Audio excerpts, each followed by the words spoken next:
सोनाक्षी की रसोई में आज की स्पेशल गेस्ट है मौसमी चैटर्जी जी।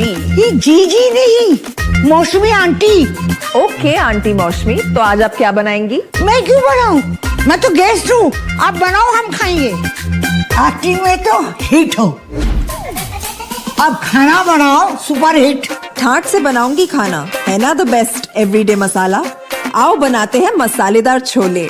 छोले हर रोज के करी में एवरीडे मसाले, शाही बिरयानी में स्वाद का जायका। পটল পোস্ত আর সর্ষে ইলিশ ভাপা।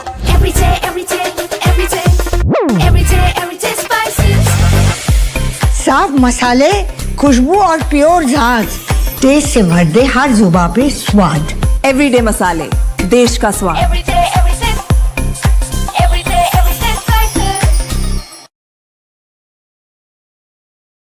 नमस्कार, मैं लावण्या स्वागत करती हूँ आपका आपके विश्वसनीय चैनल अजय श्रोमणी गुरु पर।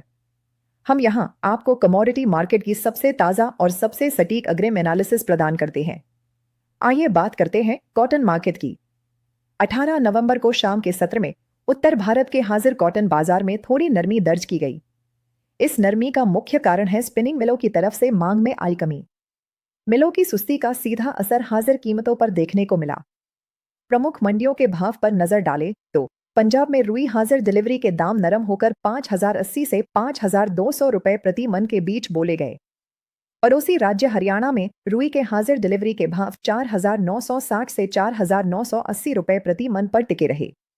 वहीं ऊपरी राजस्थान में भी रुई के हाजिर दाम नरम हुए और 5050 से 5230 रुपए प्रति मन पर दर्ज किए गए, जबकि लोअर राजस्थान में रुई के हाजिर डिलीवरी के दाम 47,000 से 48,000 रुपए प्रति कैंडी के बीच रहे।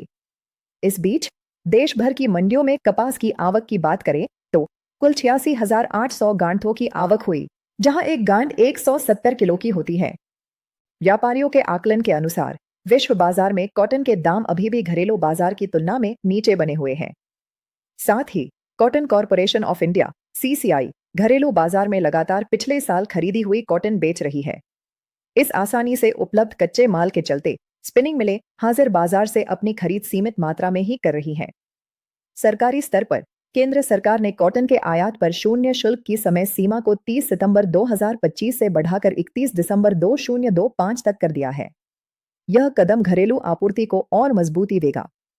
गौरतलब है कि सितंबर के अंत में घरेलू बाजार में कॉटन का बकाया स्टॉक पिछले साल की तुलना में ज्यादा बचा हुआ था। इसके अलावा कपास की बुआई में कमी आने के बावजूद उद्योग का अनुमान है कि चालू सीजन में उत्पादन बढ़ेगा। घरेलू वायदा कारोबार में भी कॉटन की कीमतों में गिरावट का रुख देखने को मिला। NCDEX पर अप्रैल 2026 महीने के वायदा अनुबंध में कपास के दाम 0.5 रुपए कमजोर होकर 1,526 रुपए प्रति 20 किलो पर रह गए।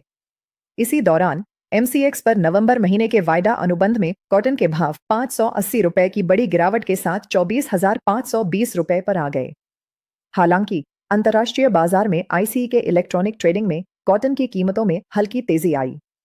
एक महत्वपूर्ण घटनाक्रम में CCI ने सभी रजिस्टर्ड कॉटन सीड खरीदारों को सूचित किया है कि फसल वर्ष 2025-26 के लिए कॉटन सीड की ई नीलामी 19 नवंबर 2025 से शुरू की जाएगी। विदेशी बाजार में खाद्य तेलों की कीमतों में भले ही तेजी का रुख रहा हो, लेकिन घरेलू बाजार में कॉटन वॉश की कीमतों में मिलाजुला रुख बना रहा। राजकोट में कॉटन वॉश के भाव नरम होकर 1,235 रुपए प्रति 10 किलो पर रह गए, जबकि धुले में इसकी कीमत तेज होकर 1,240 रुपए प्रति 10 किलो हो गई। गुजरात डिलीवरी कॉटन वॉश के दाम बढ़कर 1,260 से 1,265 रुपए प्रति 10 किलो हो गए। दूसरी ओर तेल मिलों की खरीद घटने के कारण बिनौले की कीमतें कमजोर हो गईं। हरियाणा, राजस्थान और पंजाब में बिनौले के भाव 100 रुपए तक घटकर 3,400 से 3,700 रुपए प्रति क्विंटल की रेंज में आ गए। वहीं पशु आहार वालों की मांग सीमित होने से कपास खली, कॉटन सीड ऑयल केक की कीमत स्थिर हो गई।